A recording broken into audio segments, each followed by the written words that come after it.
ಪ್ರತ್ಯೇಕ ಧರ್ಮದ ಬಗ್ಗೆ ಡಿಕೆ ಶಿವಕುಮಾರ್ ಪದೇ ಪದೇ ಕ್ಷಮೆಯನ್ನ ಕೇಳ್ತಾ ಇದ್ದಾರೆ. ಸೊ ಹೀಗಾಗಿ ಡಿಕೆಶಿ ವಿರುದ್ಧ ಸಿಡಿದೆದ್ದಿದ್ದಾರೆ ಲಿಂಗಾಯತ ನಾಯಕರು. ಡಿಕೆಶಿ ಹೇಳಿಕೆ ಹಿಂದೆ ರಾಜಕೀಯದ ದುರುದ್ದೇಶ ಇದೆ ಅಂತ ಕಿಡಿಕಾರಿದ್ದಾರೆ ಲಿಂಗಾಯತ ನಾಯಕರು. ಕಾಂಗ್ರೆಸ್ನಲ್ಲಿ ಇರುವಂತ ಲಿಂಗಾಯತ ನಾಯಕರು, ಹಾಗೆ ಈ ಒಂದು ಲಿಂಗಾಯತ ಧರ್ಮದ ಹೋರಾಟದ ಮುಂಚೂಣಿಯಲ್ಲಿ ಇದ್ದಂತ ನಾಯಕರು ಕಿಡಿಕಾರ್ತಾ ಇದ್ದಾರೆ ಡಿಕೆಶಿ ವಿರುದ್ಧ. ಇಲ್ಲಿ ಡಿಕೆಶಿ ಕ್ಷಮೆಯಾಚನೆ ಹಿಂದೆ ಬೇರೆದ್ದೇ ಉದ್ದೇಶವಿದೆ. ಡಿಕೆಶಿ ಹೇಳಿಕೆ ಹಿಂದಿನ ದುರುದ್ದೇಶದ ಸುಳಿವು ಕೂಡ ಸಿಕ್ಕಿದೆ. ಈ ಬಗ್ಗೆ ಚುನಾವಣೆ ಮುಗಿದ ನಂತರ ಮಾತಾಡ್ತೀನಿ ಅಂತ ಗೃಹ ಸಚಿವರಾಗಿರುವಂತ ಎಂ.ಬಿ. ಪಾಟೀಲ್ ಅವರು ಈಗ ಆಲ್ರೆಡಿ ಹೇಳಿರುವಂತದ್ದನ್ನ ಕೂಡ ನೋಡಿದ್ವಿ. ಎಂ.ಬಿ. ಪಾಟೀಲ್ ಅವರು ಯಾವ ರೀತಿಯಾಗಿ ಅಸಮಾಧಾನಗೊಂಡು ಆಕ್ರೋಶವನ್ನ ವ್ಯಕ್ತಪಡಿಸಿದ್ದಾರೆ ಅಂತ. ಇವರಿಬ್ಬರ ನಡುವೆ ಡಿಕೆಶಿ ಮತ್ತು ಈಗ ಎಂ.ಬಿ. ಪಾಟೀಲ್ ಮಧ್ಯೆ ಯಾವ ರೀತಿಯಾದಂತ ವಾಗ್ಯುದ್ಧ ಕೂಡ ಆಗ್ತಾ ಇದೆ ಅನ್ನೋದನ್ನ ನೋಡಿದ್ವಿ. ಇಲ್ಲಿ ಡಿಕೆ ಶಿವಕುಮಾರ್ ಅವರು ಈ ಒಂದು ವಿಚಾರದಲ್ಲಿ ಲಿಂಗಾಯತ ಧರ್ಮದ ವಿಚಾರದ ಸಂಬಂಧಪಟ್ಟಂತೆ ಸಾರಿಯನ್ನ ಕೇಳಿದ್ದಕ್ಕೆ ಎಂ.ಬಿ. ಪಾಟೀಲ್ ಅವರು ಆಕ್ರೋಶವನ್ನ ವ್ಯಕ್ತಪಡಿಸಿದ್ದಾರೆ. ಯಾರಿಗೆ ಹೇಳ್ಬೇಕು ಸರ್, ನಾವು ರೇಸ್ ಮಾಡಿದ್ವಾ? ಅವನ ಬಗ್ಗೆ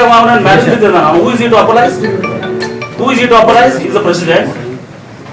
ಇದು ಒಂದೇ ಸಲ ಅಲ್ಲ ಸರ್, ಇದು ಮೂರನೇ ಸಲ. ಇದು this is the third time statement sir ಒಂದು. ಯಾಕಂದ್ರೆ ನಾವು ಅವ್ನು ಎಷ್ಟು ಸಲ ಕೊಡ್ತಾನೆ ಅಷ್ಟು ಸಲ ಕೊಡ್ತೀನಿ ಸರ್. ಅಲ್ಲ ಅವ್ನು ಕೊಟ್ಟರೆ ನಾನು ಕೊಡ್ತೀನಂತೆ. ಯಾಕೆ ಕೊಟ್ಟ ಸರ್? ಈಗ ಲಾಸ್ಟ್ ಟೈಮ್ ಆಯ್ತು, ಮತ್ತೆ ಕೊಟ್ಟ. ಯಾರು ಹೂ ಇಸ್ ಇಟ್ ಅಪಲೈಸ್? ನಮ್ಮ ಧರ್ಮದಾಗ ಇವ್ದೇನು ಕೆಲಸ ಇದೆ ಸರ್? ಸರ್ ಅವ್ನು ವಾರ್ನ್ ಮಾಡಿ ಸರ್, ನೀವು ಬರೀ ನಮ್ಗೆ ಹೇಳಕ್ ಹೋಗ್ಬೇಡಿ. ನಾವು ಇವು ವಾರ್ ನಿಮ್ಮ ಅವ್ನು ಸುಧಾರಣೆ ಆದ್ರೆ ನಾವು ಸುಧಾರಣೆ ಆಗ್ತೀವಿ. ಆಗಲ್ಲ. ಓಕೆ ಸರ್, ಅವ್ನು ವಾರ್ನ್ ಮಾಡಿದ್ರೆ ನಾವು ಸುಧಾರಣೆ ಆಗ್ತೀವಿ. I want care for that. ಇಷ್ಟೆಲ್ಲ ಡಿಕೆಶಿ ವಿರುದ್ಧ ಎಂ.ಬಿ. ಪಾಟೀಲ್ ಇನ್ನು ಏನೆಲ್ಲ ವಾಗ್ದಾಳಿ ನಡೆಸಿದ್ರು ಅಂತ ಒಮ್ಮೆ ಕೇಳಿ. ಹೀಗಾಗಿ ನಮ್ಮ ಕಾಂಗ್ರೆಸ್ ಪಕ್ಷಕ್ಕೂ ಈ ಲಿಂಗಾಯತ ಧರ್ಮಕ್ಕೂ ಸಂಬಂಧ ಇಲ್ಲ. ಹೀಗಾಗಿ ಕ್ಷಮಾಪಣೆ ಕೇಳೋರು ಇವ್ರು ಯಾರು? ಸುಮ್ಮನೆ ಉತ್ತರ ಕರ್ನಾಟಕದಾಗ ಬಂದು ನಮ್ಮ ಇದರಲ್ಲಿ ನಮ್ಮ ಅಸ್ಮಿತೆ, ನಮ್ಮ ಸಮಸ್ಯೆಗಳು ನಾವು ಬಗೆಹರಿಸ್ಕೋತೀವಿ, ನಮ್ಮ ಸ್ವಾಮಿಗಳ ಬಗೆಹರಿಸ್ಕೊಳಕಿದ್ದಾರೆ. ಡಿ.ಕೆ. ಶಿವಕುಮಾರ್ ಅವ್ರಿಗೆ ಇಲ್ಲಿ ಏನ್ ಕೆಲಸ? ಇದು ಒಂದೇ ಬಾರಿ ಅಲ್ಲ, ಇದು ಎರಡನೇ ಬಾರಿ. ಹಿಂದೆ ಒಮ್ಮೆ ಬಳ್ಳಾರಿಯಲ್ಲಿ ಕೊಟ್ಟರು. ಡಿ.ಕೆ. ಶಿವಕುಮಾರ್ ಅವರು ಕೆಪಿಸಿಸಿ ಪ್ರೆಸಿಡೆಂಟ್ ಅಲ್ಲ, ಎಐಸಿಸಿ ಪ್ರೆಸಿಡೆಂಟ್ ಅಲ್ಲ, ಅಥವಾ ಮಾಜಿ ಮುಖ್ಯಮಂತ್ರಿಗಳಾದ ಸಿದ್ದರಾಮಯ್ಯ ಅವರು ಸಾಮಾನ್ಯ ಸಮಿತಿ ಅಧ್ಯಕ್ಷ ಅವ್ರು ಕೊಟ್ಟಿದ್ದೇ ಬೇರೆ ಇತ್ತು. ನಾನೊಬ್ಬ ಸಾಮಾನ್ಯ ಕಾರ್ಯಕರ್ತ. ಮತ್ತೆ ಸಾಮಾನ್ಯ ಕಾರ್ಯಕರ್ತ ನಿನಗೆ ಯಾರು ಅಧಿಕಾರ ಕೊಟ್ಟರು ಕ್ಷಮಾಪಣೆ, ಪಕ್ಷದ ಪರ ಕ್ಷಮಾಪಣೆ ಕೇಳಕ್ಕೆ? ನೀವು ಕ್ಷಮಾಪಣೆ ಕೇಳಬೇಕಾದ್ರೆ ಒಕ್ಕಲಿಗರ ಬೆಟ್ಟಲ್ಲಿ ನಮಗೆ ಕಡಿಮೆ ಓಟ್ ಬಿದ್ದಿದ್ದಾವೆ, ಅದಕ್ಕೆ ನಮ್ಗೆ ಕ್ಷಮಾ ಮಾಡಿ ಅಂತ ಹೇಳಿ ಕೇಳಿವು. ಅದಕ್ಕೆ ಈ ಡಿ.ಕೆ. ಶಿವಕುಮಾರ್ ಅವರು ಮೊದಲು ತಮ್ಮ ಮನೆಯನ್ನ ಶುದ್ಧ ಮಾಡಿಕೊಳ್ಳಿ. ಒಕ್ಕಲಿಗರ ಬೆಟ್ಟನಲ್ಲಿ ಮೊದಲು ಅಲ್ಲಿ ನಾವು ಬಹಳ ವೀಕ್ ಆಗಿದ್ದೀವಿ. ಅಲ್ಲಿ ಪಕ್ಷ ಸಂಘಟನೆ ಮಾಡ್ರಿ. ಇಲ್ಲಿ ಮಾಡಬೇಡ ಅಂತಲ್ಲ, ಇಲ್ಲಿನೂ ಮಾಡಕತ್ತರಂತ. ಅಲ್ಲಿ ಮಾಡಿ ಬಂದು ಈ ಕಡೆ ಬರ್ರಿ. ಹೈಕಮಾಂಡ್ ಅಂಗಳಿಗೆ ಹೋಯ್ತಾ ಇದ್ರಿ. ಅದನ್ನ ಪದೇ ಪದೇ ಅವ್ರು ಕೊಡ್ಲಿಕ್ಕೆ ಏನು ಕಾರಣ ಏನಿರ್ಬೋದು? ಸ್ವಲ್ಪ ಮಾಹಿತಿ ನನಗಿದೆ, ಅದು ಚುನಾವಣೆ ನಂತರ ಮಾತಾಡ್ತೀನಿ. ಯಾಕಂದ್ರೆ ನಾನು ಈ ಚುನಾವಣೆ ಸಂದರ್ಭದಲ್ಲಿ ನಾನು ಪಕ್ಷಕ್ಕೆ ನಾನು ಮುಜುಗರ ಮಾಡಕ್ ಬಯಸೋದಿಲ್ಲ. ಇದರಿಂದ ಇವ್ರ ಉದ್ದೇಶ ಏನಿರ್ಬೋದು ಆ ಕೆಲವು ಹಿಂಟುಗಳು ನನಗೂ ಕೂಡ ಗೊತ್ತಾಗಿದೆ. ಇನ್ನೂ 2-3 ಬಲವಾದ ಕಾರಣಗಳಿದಾವೆ. ಚುನಾವಣೆ ನಂತರ ಹೇಳ್ತೀನಿ ಕಾರಣಗಳು ಏನೇನದಾವ ಅಂತ ಹೇಳಿ. ನಾನು ಯಾರು ಹೇಳಿದ್ರು ಕೇಳೋದಿಲ್ಲ. ಚುನಾವಣೆ ನಂತರ ಸ್ಪೆಸಿಫಿಕಲ್ ಆಗಿ ನಾನು ಇದರ ಬಗ್ಗೆ ಡಿ.ಕೆ. ಶಿವಕುಮಾರ್ ಅವರು ಲಿಂಗಾಯತ ಹೇಳಿಕೆಗಳ ಪದೇ ಪದೇ ಹೇಳಿಕೆ ಬಗ್ಗೆ ಮತ್ತು ಪಕ್ಷಕ್ಕೆ ಯಾರ್ಯಾರು ಕ್ಷಮಾಪಣೆ ಕೇಳಬೇಕು ಅನ್ನೋದು ಕೂಡ ಹೇಳ್ತೀನಿ. ಕೆಲವೊಬ್ಬರ ಖಾಸಗಿ ವಿಚಾರಗಳು, ಕೆಲವೊಬ್ಬರ ವರ್ತನೆಗಳು, ಜನ ಇವತ್ತೊಂದು ಸಹ ಈ ವಿಚಾರ ಪ್ರಸ್ತಾಪ ಮಾಡ್ತಾರೆ, ಸುಮ್ಮನೆ ಇದ್ದಾರೆ. ಇವರು ಅದನ್ನ ಕೆದಕಿ ಇವತ್ತೊಂದು ಸಹ ಬೆಂಕಿ ಹಚ್ಚಬೇಕಂತಾರೆ. ಅದಕ್ಕೆ ನಾನು ಈ ಸಂದರ್ಭ ಅವ್ರಿಗೆ ಬೆಂಕಿಗೆ ತುಪ್ಪ ಹಾಕಕ್ಕೆ ಬಯಸೋದಿಲ್ಲ. ನಾನು ಚುನಾವಣೆ ನಂತರ ಸುದೀರ್ಘವಾದ ಪತ್ರಿಕಾಗೋಷ್ಠಿಯನ್ನು ಬಹಳ ವಿಚಾರಗಳಿದಾವೆ. ನಾವು ಹಂಗೆ ಸುಮ್ಮಕೊಂಡಿರುವಂತ ಜಯಮಾಂದವರಲ್ಲ, ಅದಕ್ಕೆ ಸೂಕ್ತವಾದ ಉತ್ತರ ಕೊಡ್ತೀವಿ ನಾವು. ಹೀಗಾಗಿ ನಮ್ಮ ಕಾಂಗ್ರೆಸ್ ಪಕ್ಷಕ್ಕೂ ಈ ಲಿಂಗಾಯತ ಧರ್ಮಕ್ಕೂ ಸಂಬಂಧ ಇಲ್ಲ. ಹೀಗಾಗಿ ಕ್ಷಮಾಪಣೆ ಕೇಳೋರು ಇವ್ರು ಯಾರು? ಸುಮ್ಮನೆ ಉತ್ತರ ಕರ್ನಾಟಕದಾಗ ಬಂದು ನಮ್ಮ ಇದರಲ್ಲಿ ನಮ್ಮ ಅಸ್ಮಿತೆ, ನಮ್ಮ ಸಮಸ್ಯೆಗಳು ನಾವು ಬಗೆಹರಿಸ್ಕೋತೀವಿ, ನಮ್ಮ ಸ್ವಾಮಿಗಳ ಬಗೆಹರಿಸ್ಕೊಳಕಿದ್ದಾರೆ. ಡಿ.ಕೆ. ಶಿವಕುಮಾರ್ ಅವ್ರಿಗೆ ಇಲ್ಲಿ ಏನ್ ಕೆಲಸ? ಇದು ಒಂದೇ ಬಾರಿ ಅಲ್ಲ, ಇದು ಎರಡನೇ ಬಾರಿ. ಹಿಂದೆ ಒಮ್ಮೆ ಬಳ್ಳಾರಿಯಲ್ಲಿ ಕೊಟ್ಟರು. ಡಿ.ಕೆ. ಶಿವಕುಮಾರ್ ಅವರು ಕೆಪಿಸಿಸಿ ಪ್ರೆಸಿಡೆಂಟ್ ಅಲ್ಲ, ಎಐಸಿಸಿ ಪ್ರೆಸಿಡೆಂಟ್ ಅಲ್ಲ, ಅಥವಾ ಮಾಜಿ ಮುಖ್ಯಮಂತ್ರಿಗಳಾದ ಸಿದ್ದರಾಮಯ್ಯ ಅವರು ಸಾಮಾನ್ಯ ಸಮಿತಿ ಅಧ್ಯಕ್ಷ ಅವ್ರು ಕೊಟ್ಟಿದ್ದೇ ಬೇರೆ ಇತ್ತು. ನಾನೊಬ್ಬ ಸಾಮಾನ್ಯ ಕಾರ್ಯಕರ್ತ. ಮತ್ತೆ ಸಾಮಾನ್ಯ ಕಾರ್ಯಕರ್ತ ನಿನಗೆ ಯಾರು ಅಧಿಕಾರ ಕೊಟ್ಟರು ಕ್ಷಮಾಪಣೆ, ಪಕ್ಷದ ಪರ ಕ್ಷಮಾಪಣೆ ಕೇಳಕ್ಕೆ? ನೀವು ಕ್ಷಮಾಪಣೆ ಕೇಳಬೇಕಾದ್ರೆ ಒಕ್ಕಲಿಗರ ಬೆಟ್ಟಲ್ಲಿ ನಮಗೆ ಕಡಿಮೆ ಓಟ್ ಬಿದ್ದಿದ್ದಾವೆ, ಅದಕ್ಕೆ ನಮ್ಗೆ ಕ್ಷಮಾ ಮಾಡಿ ಅಂತ ಹೇಳಿ ಕೇಳಿವು. ಅದಕ್ಕೆ ಈ ಡಿ.ಕೆ. ಶಿವಕುಮಾರ್ ಅವರು ಮೊದಲು ತಮ್ಮ ಮನೆಯನ್ನ ಶುದ್ಧ ಮಾಡಿಕೊಳ್ಳಿ. ಒಕ್ಕಲಿಗರ ಬೆಟ್ಟನಲ್ಲಿ ಮೊದಲು ಅಲ್ಲಿ ನಾವು ಬಹಳ ವೀಕ್ ಆಗಿದ್ದೀವಿ. ಅಲ್ಲಿ ಪಕ್ಷ ಸಂಘಟನೆ ಮಾಡ್ರಿ. ಇಲ್ಲಿ ಮಾಡಬೇಡ ಅಂತಲ್ಲ, ಇಲ್ಲಿನೂ ಮಾಡಕತ್ತರಂತ. ಅಲ್ಲಿ ಮಾಡಿ ಬಂದು ಈ ಕಡೆ ಬರ್ರಿ. ಹೈಕಮಾಂಡ್ ಅಂಗಳಿಗೆ ಹೋಯ್ತಾ ಇದ್ರಿ. ಅದನ್ನ ಪದೇ ಪದೇ ಅವ್ರು ಕೊಡ್ಲಿಕ್ಕೆ ಏನು ಕಾರಣ? ಇನ್ನು ನ್ಯೂಸ್ 18 ಕನ್ನಡದ ಜೊತೆ ಮಾತನಾಡಿರುವಂತ ಮಾಜಿ ಸಚಿವರಾಗಿರುವಂತ ಬಸವರಾಜ ಹೊರಟ್ಟಿ ಅವರು ಡಿ.ಕೆ. ಶಿವಕುಮಾರ್ ಹೇಳಿಕೆ ಬಗ್ಗೆ ಪ್ರತಿಕ್ರಿಯಿಸಿದ್ದಾರೆ. ಏನ್ ಮಾತನಾಡಿದ್ರು ಅಂತ ನೋಡೋಣ. ಈಗ ನೋಡಿ, ನಾವು ಹೋರಾಟವನ್ನು ಮಾಡಿದ್ದು ನಿಜ. ಹೋರಾಟವನ್ನು ಮಾಡಿದ ನಂತರ ಅಸೆಂಬ್ಲಿ ಎಲೆಕ್ಷನ್ ಆದ ನಂತರ ನಮ್ಮಲ್ಲಿ ಏನೊಂದು ತಿಳುವಳಿಕೆ ಮಾಡಿದ್ರೆ ನಾವು ರಾಜಕಾರಣಿಗಳು ಅದರಲ್ಲಿ ಜಾಸ್ತಿ ಇದನ್ನ ಮಾಡೋದು ಬೇಡ, ಉಳಿದವರೆಲ್ಲ ಮಾಡಿ ಮುಂದುವರ್ಸ್ಕೊಂಡು ಹೋಗ್ಲಿ. ಕೇಂದ್ರ ಸರ್ಕಾರಕ್ಕಾಗ್ಲಿ ಹೋಗೈತಿ, ಕೇಂದ್ರ ಸರ್ಕಾರ ತೀರ್ಮಾನ ಆಗುವವರೆಗೆ ನಾವೇನು ಮಾಡಕ್ ಆಗುದಿಲ್ಲ ಆಗ್ಲಿ ಅಂತ. ಬಟ್ ಅದನ್ನ ಹೋರಾಟವನ್ನು ಬಿಟ್ಟು ಅಂತ ಅಲ್ಲ, ಅದು ಅವ್ರು ಮಾಡ್ಕೊಂಡು ಹೋಗ್ತಾರೆ. ನಾವು ರಾಜಕಾರಣ ಇಂಟರ್ಫಿಯರ್ ಆಗಬಾರ್ದು, ಲಿಂಗಾಯತ ಧರ್ಮ ಅದಕ್ಕೆ ಸಲುವಾಗಿ ಏನ್ ನ್ಯಾಯಕ್ಕಾಗಿ ಹೋರಾಟ ಮಾಡ್ತೀವಿ ಮಾಡಿ ಅಂತೇಳಿ ಮುಂದುವರ್ಸ್ಕೊಂಡು ಹೋಗ್ತಾರೆ ಎಲ್ಲಾರು. ನಾವು ರಾಜಕಾರಣ ಕೈ ಹಾಕೋದು ಬೇಡ ಅಂತೇಳಿ ನಾವು ಎಂ ಬಿ ಪಾಟೀಲ್ ಅದು ವಿಚಾರ ಮಾಡಿದ್ದೀವಿ. ಬಟ್ ಈ ಡಿ ಕೆ ಶಿವಕುಮಾರ್ ಅವರು ಅವ್ರ ಸಂಬಂಧ ಇಲ್ಲ ಇದು ವಿನಾಕಾರಣ. ಅವರು ಇದಾಗ 2 ಸರಿ ಆತಿದ್ರು.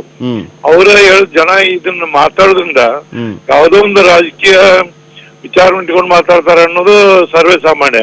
ಅವರು ಕ್ಯಾಬಿನೆಟ್ ಇದ್ರು ಅವಾಗ ಯಾರು ಡಿ ಕೆ ಶಿವಕುಮಾರ್. ಮತ್ತೆ ಹೇಳುವಂತ ಅವಶ್ಯಕತೆ ಏನೈತೆ? ಅವ್ರಿಗೆ ಏನ್ ಸಂಬಂಧ ಇದೆ? ಅವ್ರಿಗೆ ಸಂಬಂಧ ಇಲ್ಲ. ಲಿಂಗಾಯತರು ಇದ್ರಾಗ ಅವ್ರ ಯಾಕೆ ಕೈ ಹಾಕ್ತಾರ? ಅವ್ರಿಗೆ ಅವ್ರಿಗೆ ಏನ್ ಸಂಬಂಧ ಇದು? ಅದೇನಂದ್ರ ಲಿಂಗಾಯತರು ಹೊಡಿಬೇಕನ್ನುವಂಥದ್ದು ಅವ್ರದ ಮನಸ್ಸಿನಾಗ ಇರ್ತದಂತ ಭಾವನೆ ಆಗ್ತಿದೆ. ಜನರಿಗೆ ಲಿಂಗಾಯತರು ಹೊಡೆದ ಆಳ್ಬೇಕು, ತಾವು ಬಲಿಷ್ಠ ಆಗ್ಬೇಕು, ಲಿಂಗಾಯತರು ಹೊಡೆದ ಹಿಂಗ ಹೋಗಿ ನಾಳೆ ನಮ್ಗೆ ಯಾವುದೇ ರೀತಿಯಿಂದ ನಮ್ ತಂಟೆ ಬರಬಾರ್ದು, ನಮ್ದ ಮೆಜಾರಿಟಿ ಇರ್ಬೇಕನ್ನುವಂತ ಭಾವನೆ ಆಗ್ತಿದೆ ಅಂತ ಜನ ಎಲ್ಲ ಸಹಜವಾಗಿ ತಿಳ್ಕೊತಾರ. ಅದಕ್ಕೆ ಡಿ ಕೆ ಶಿವಕುಮಾರ್ ಪದೇ ಪದೇ ಹೇಳುದು ಇದು ರಾಜಕೀಯ ದುರುದ್ದೇಶದಿಂದ ಮತ್ತೆ ಈ ನಮ್ಮ ಲಿಂಗಾಯತ ಧರ್ಮವನ್ನು ಹೊಡಿಬೇಕನ್ನೋದಕ್ಕೆ ಅವರ ಮುಖ್ಯ ಕಾರಣ ಆಗ್ಬೇಕನ್ನೋದಕ್ಕೆ ಮಾಡ್ತಾರ ಸರ್ವೇ ಸಾಮಾನ್ಯವಾದ ಜನ ಮಾತಾಡ್ತಾರೆ. ಅದಕ್ಕೆ ನಾ ಹೇಳ್ತೀನಿ, ದಯಮಾಡಿ ಡಿ ಕೆ ಶಿವಕುಮಾರ್ ಅವರು ಲಿಂಗಾಯತ ಧರ್ಮದಲ್ಲಿ ಮೂಗು ತೋರಿಸೋದು ಸರಿ ಅಲ್ಲ ಅಂತ ಹೇಳ್ತೀವಿ. ಅಲ್ಲೆಲ್ಲ ಬೇಕಂತ ಮಾಡ್ತಾರ ಅನ್ನೋದು ಸರ್ವೇ ಸಾಮಾನ್ಯ. ಯಾಕೆ ಮಾಡ್ಬೇಕು ಹೇಳಿ? ಏನ್ ಸಂಬಂಧ ಅವ್ರಿಗಿದ? ಏನಂತೀನ್ರಿ, ಅವ್ರು ಕ್ಯಾಬಿನೆಟ್ದಾಗ ಇದ್ರು, ಇದ್ದಾಗ ವಿರೋಧ ಮಾಡ್ಬೇಕಾಗಿದ್ದಕ್ಕೆ ಅವರು. ಈಗ ನಾವು ಹೋರಾಟ ಮಾಡಿದ್ ನಿಜ, ಹೋರಾಟ ಮುಂದೂಡ ಅಂದ್ರೆ ನ್ಯಾಯಕ್ಕಾಗಿ ಹೋರಾಟ ಮಾಡಿವಿ. ಹೋರಾಟ ಮಾಡಿ ಒಂದು ಹಂತಕ್ಕೆ ಬಂದಿದೆ. ಈ ಕೇಂದ್ರ ಸರ್ಕಾರಕ್ಕೆ ಹೋಯ್ತು, ರಿಜೆಕ್ಟ್ ಮಾಡ್ಯಾರ, ಅಕ್ಸೆಪ್ಟ್ ಏನ್ ಗೊತ್ತಿಲ್ಲ. ಅದಕ್ಕ ಉಳಿದವರೆಲ್ಲ ಅದನ್ನ ಏನು ಅಂದ್ರೆ ಮುಂದುವರ್ಸ್ಕೊಂಡು ಹೋಗ್ಯಾರ. ಇನ್ನು ಈ ಕುರಿತಂತೆ ಮಾತಾಡ್ಲಿಕ್ಕೆ ನಮ್ ಜೊತೆ ಜಮಾದಾರ್ ಅವರಿದ್ದಾರೆ, ಲಿಂಗಾಯತ ಹೋರಾಟ ಸಮಿತಿಯ ಸಂಚಾಲಕರು. ನಮಸ್ಕಾರ ಸರ್. ನಮಸ್ಕಾರ. ಇಲ್ಲಿ ಡಿ ಕೆ ಶಿವಕುಮಾರ್ ಅವರ ಹೇಳಿಕೆ ಈಗ ಸಾಕಷ್ಟು ಒಂದು ಅಸಮಾಧಾನಕ್ಕೆ ಕಾರಣ ಆಗ್ತಾ ಇದೆ ಲಿಂಗಾಯತ ನಾಯಕರಲ್ಲಿ. ಏನ್ ಹೇಳ್ತೀರಾ ನೀವು? ನಾನು ಹೇಳೋದಿಷ್ಟೇ, ಶಿವಕುಮಾರ್ ಅವರು ಹಿಂದೆ ಅದು ಅಸೆಂಬ್ಲಿ ಎಲೆಕ್ಷನ್ ಕಾಲದಲ್ಲಿ ಬಳ್ಳಾರಿಯಲ್ಲಿ ವಿರುದ್ಧ ನಾವೆಲ್ಲ ಒಂದು ಖಂಡನೆ ಮಾಡಿದೀವಿ. ಈಗ ಮತ್ತೆ ತಿರುತಿರಿಗೆ ಅದನ್ನ ಹೇಳೋದು ಈ ಉದ್ದೇಶ ಏನಿದೆ ನಮ್ಗೆ ಅರ್ಥ ಆಗ್ತಾ ಇಲ್ಲ. ಮತ್ತೆ ಅವರು ಏನ್ ಮಾಡ್ತಿದ್ದಾರೆ ಅಂತಂದ್ರೆ ಇದನ್ನ ಎತ್ತಿ ಕಟ್ಬಿಟ್ಟು ಈ ಲಿಂಗಾಯತ ಧರ್ಮದ ಹರಣ ಮಾಡುವಂತ ಪ್ರಯತ್ನ ಉದ್ದೇಶ ಅವರಲ್ಲಿ ಅಡಗಿದೇನು ಅಂತ ನಮಗ ಒಂದು ಸಂಶಯ ಬರ್ತಿದೆ. ಆಮೇಲೆ ಲಿಂಗಾಯತ ಧರ್ಮದ ಬಗ್ಗೆ ಅವ್ರಿಗೆ ಏನು ಗೊತ್ತಿಲ್ಲ ಅನ್ನೋದು ಅವ್ರ ಹೇಳಿಕೆಯಿಂದಾನೆ ಗೊತ್ತಾಗುತ್ತೆ. ಹೀಗೆ ಬಹಳಷ್ಟು ಅಜ್ಞಾನದಿಂದ ಕೂಡಿದಂತ ಅವ್ರ ಹೇಳಿಕೆ ನಾವು ಖಂಡಿಸ್ತೇವೆ. ಇದೇ ರೀತಿ ಅವ್ರು ಮುಂದುವರೆದ್ರೆ ಲಿಂಗಾಯತರು ಅವ್ರ ವಿರುದ್ಧ ಹೋರಾಟ ಪ್ರಾರಂಭ ಮಾಡ್ಬೇಕಾಗತ್ತೆ. ಅಲ್ಲ, ಈಗ ಒಟ್ಟು 3 ಬಾರಿ ಅವ್ರ ಕ್ಷಮೆ ಕೇಳಿದ್ದಾರೆ.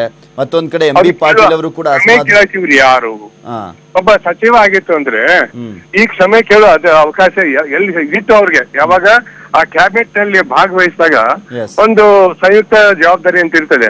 ಅವಾಗ ನೀವು 1 ಸಲ ಅಲ್ಲ 3 ಸಲ ಈ ಕ್ಯಾಬಿನೆಟ್ ಅಲ್ಲಿ ಬಂದಾಗ ನೀವು ಅವಾಗ ಸುಮ್ನೆ ಬಾಯಿ ಮುಚ್ಕೊಂಡು ಕೂತ್ಬಿಟ್ಟು ಇಂಡೈರೆಕ್ಟ್ ಆಗಿ ಅದಕ್ಕೆ ಒಂದು ಅನುಮೋದನೆ ಸೂಚಿಸ್ಬಿಟ್ಟು ಅದೆಲ್ಲ ಮುಗಿದು ಹೋದಂತ ಎಲೆಕ್ಷನ್ ಬಂದಾಗ ಈ ರೀತಿ ಮಾತಾಡೋದು ಏನ್ ಸೂಚನೆ ಕೊಡುತ್ತೆ ನೀವೇ ಹೇಳಿ. ಏನು ಉದ್ದೇಶ ಇರ್ಬೋದು ಸರ್? ನನಗೆ ಅನ್ಸಿದ ಪ್ರಕಾರ ಅವ್ರ ಉದ್ದೇಶ ಅವರೇ ಸ್ಪಷ್ಟಪಡಿಸಕ್ಕೆ ಯಾಕೆ ಮಾಡ್ತಿದ್ದಾರೆ ಅಂತ.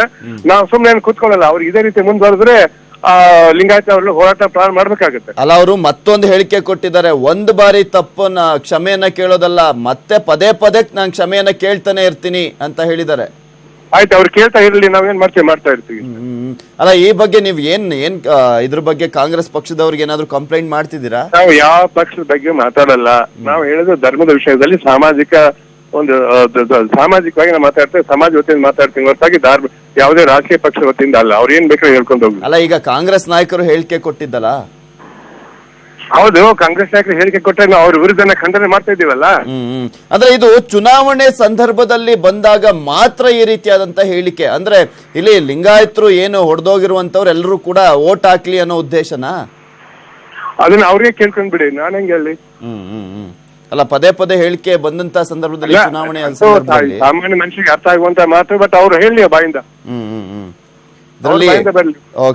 ಓಕೆ, ಥ್ಯಾಂಕ್ ಯು ಜಮಾದಾರ್ ಅವರೇ, ನ್ಯೂಸ್ 18 ಕನ್ನಡದ ಜೊತೆ ಮಾತನಾಡಿದ್ದಕ್ಕೆ. ಇದು ಲಿಂಗಾಯತ ಧರ್ಮ ಹೋರಾಟ ಸಮಿತಿಯ ಸಂಚಾಲಕರಾಗಿರುವಂತ ಜಮಾದಾರ್ ಅವರ ಹೇಳಿಕೆ. ಅಂದ್ರೆ ಇಲ್ಲಿ ಅವರು ದುರುದ್ದೇಶವಾಗಿ ಈ ಒಂದು ಹೇಳಿಕೆಯನ್ನ ಕೊಡ್ತಾ ಇದ್ದಾರೆ, ಇದು ಸರಿಯಲ್ಲ, ನಾವು ಖಂಡನೆಯನ್ನ ಮಾಡ್ತಾ ಇದ್ದೀವಿ ಅಂತ ಕೂಡ ಮಾತನಾಡಿದ್ರು.